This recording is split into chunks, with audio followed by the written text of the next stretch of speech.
«Сияние Азии». Выставка с таким названием развернулась в арт-галерее «Ургел». Это третья персональная выставка молодого художника-живописца Миры Аргуновой. Все работы художника написаны маслом, с натуры, в классической манере академического реализма. Выставку посетила и наш корреспондент Саргалана Федорова.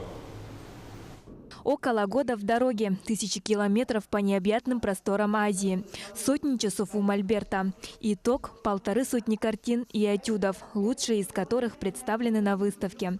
Большое место отводится серии портретов «Живое достояние Родины».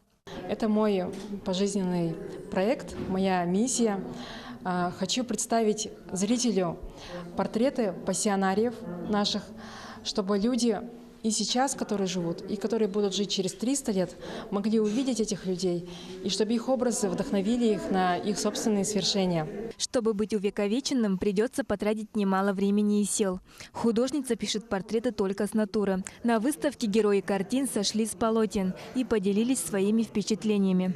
Так, в день примерно по 5-6 часов мы сидели немножко, так издалека интересуюсь тоже живописью, пытаюсь что-то сам, в свободное время дома просто делать.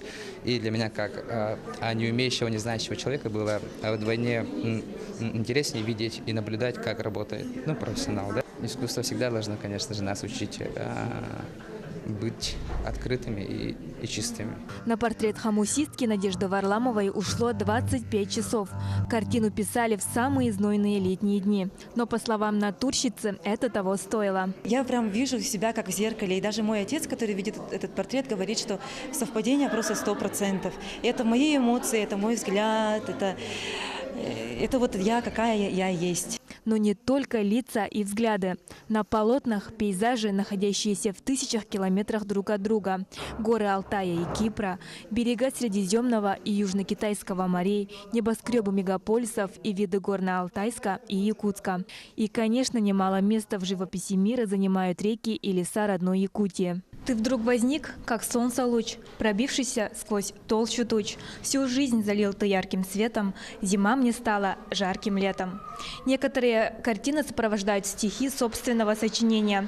Они дополняют чувства, которые автор полностью не высказал на палитре.